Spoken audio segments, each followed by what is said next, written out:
It's easy to find weather information almost anywhere these days, including social media.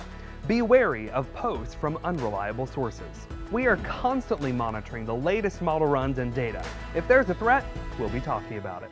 Preparations for a storm should begin well before a storm threatens the coast while the skies are still blue. We absolutely recommend 3 key points for preparedness. First, have an emergency supply kit. Those essentials that are going to get you through the 3 to 5 days where stores could be closed, restaurants could be closed, and it may be difficult to get around. Those emergency supplies are going to get you and your household through until we can start getting things open again, and that's key.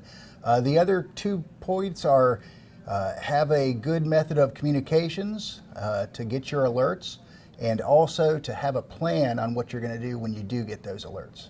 Get your plan together as early as possible. Be sure to include everything you may possibly need.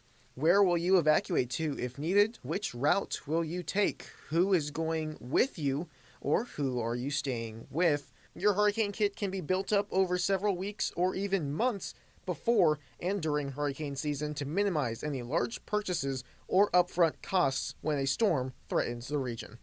Every time you go to the store, maybe pick up a little bit more of that non-perishable food or your water. Every time that you go to the home improvement store, maybe you pick up another sheet of plywood or something like that. As you build it up over weeks and months, you'll have all the things that you need for your emergency supplies.